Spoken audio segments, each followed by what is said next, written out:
ভারতবর্ষে এমন একটি গ্রাম রয়েছে যেখানকার পুরুষদের কাছে বিদেশি মহিলারা আসেন গর্ভবতী হতে। শুনে চমকে গেলেন নিশ্চয়ই? হ্যাঁ, আপনি ঠিকই শুনেছেন। এরকম ঘটনা ঘটে ভারতবর্ষেরই একটি গ্রামে। চলুন জেনে আসি ভারতবর্ষের কোন গ্রামে এইরকম আশ্চর্যজনক ঘটনা ঘটে এবং কেনই বা বিদেশিরা আসেন এই গ্রামে। কতটা সত্য এই ঘটনা সবটা জানাবো আজকের এই ভিডিওতে এবং আপনারা শেষ পর্যন্ত দেখতে থাকুন। বহু সংস্কৃতির সমাহার ভারতে। এমন বহু নিয়মকানুন রয়েছে ভারতের বিভিন্ন প্রান্তে যা চলে আসছে বহু শতাব্দী ধরে। এমন অনেক জায়গাই রয়েছে দেশের ভিতরে যেখানকার সংস্কৃতি পরিবেশ সম্পর্কে তেমন ধ্যান ধারণা নেই সাধারণ মানুষের। রয়েছে এমন বহু উপজাতি যাদের আধুনিক সভ্যতার থেকে বহু যোজন দূরে। এরকম বৈশিষ্ট্যের বিভিন্ন টানে পর্যটকরা ছুটে আসেন ভারতবর্ষে। আজকে বলবো কার্গিল থেকে 70 কিলোমিটার দূরে অবস্থিত লাদাখের তেমনই একটি গ্রামের কথা। এই অঞ্চলের পুরুষরাই হলো এখানকার বিশেষত্ব। তাদের সঙ্গে সম্পর্ক করেই বিদেশি মহিলারা গর্ভবতী হতে চান। এ যেন প্রেগনেন্সি ট্যুরিজম।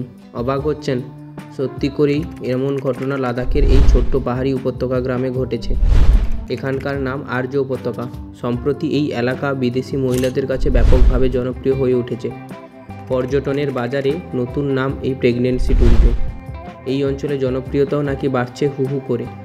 লাদাখের এই উপত্যকাকে কেন্দ্র করে তৈরি হয়েছে ট্যুরিজমও। এই অঞ্চলে বিদেশি মহিলাদের আসার প্রবণতা এতটাই বেড়ে গিয়েছে যে পুচকি উপত্যকা এখন রীতিমতো প্রেগনেন্সি ট্যুরিজম হিসাবে পরিচিতি পেয়েছে।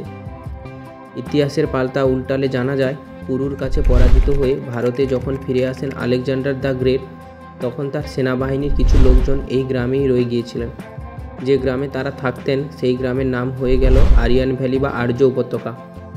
তাদের ব্রোকোপা উপজাতি সদস্য হিসেবে বিবেচনা করা হয়। মানা হয় তারা আলেকজান্ডার দ্য গ্রেটের সেনাবাহিনীর বংশধর। আরিয়ান ভ্যালি গ্রামটি এখন বিশ্বের দরবারে পরিচিত ডেস্টিনেশন। আলেকজান্ডারের শৌর্য শক্তি সম্পর্কে আমরা সবাই জানি। দীর্ঘকায় পুরুষালী চেহারা, ফর্সা রং, টিকালো নাক, সোনালি চুল, নীল চোখের অধিকারী, এক কথায় সুপুরুষ ছিলেন আলেকজান্ডার দ্য গ্রেট। তার বীর সেনাদের গায়েও সেই একই রক্ত বইছে বলে মানেন ইউরোপ থেকে আসা নারীরা। তার মতো সন্তান লাভের আশায় ইউরোপের নারীরা এই গ্রামে আসেন। তাদের বিশ্বাস এখানকার পুরুষদের সঙ্গে সঙ্গমে লিপ্ত হলেই তাদের গর্ভে আলেকজান্ডার দ্য গ্রেটের মতো সন্তান আসবে। শারীরিক সম্পর্কে লিপ্ত হয়ে গর্ভবতী হওয়ায় ব্রোকোবা উপজাতি পুরুষদের মোটা টাকা দেন ইউরোপীয় মহিলারা। বর্তমানে এটি ব্যবসায় পরিণত হয়ে গিয়েছে। উপার্জনের অন্যতম মাধ্যম হয়ে গিয়েছে এই প্রেগনেন্সি ট্যুরিজম। ইনকাম হচ্ছে ডলারে। গ্রামের মানুষের জীবনের মানও আগের থেকে উন্নত হয়েছে। গর্ভবতী হওয়ার পর ইউরোপীয় নারীরা আবার নিজের দেশে ফিরে যান। এখনও আর্য উপত্যকায় 2000-এর বেশি আর্য উপজাতির মানুষ বাস করেন বলে দাবি করা হয়। এখানকার মানুষের পোশাক পরিচ্ছদও আলাদা। পুরুষ ও মহিলারা উভয়ই রঙিন ও আলাদা ধরনের পোশাক পরেন।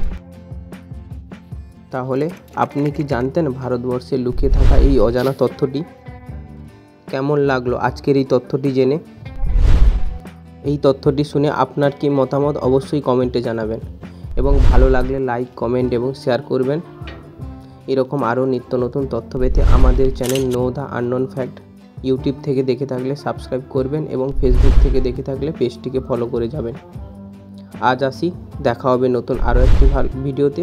সবাই ভালো থাকবেন, সুস্থ থাকবেন, সাবধানে থাকবেন। টাটা। এবং ভিডিওটি ভালো লাগলে বন্ধুদের মধ্যে ছড়িয়ে দেবেন।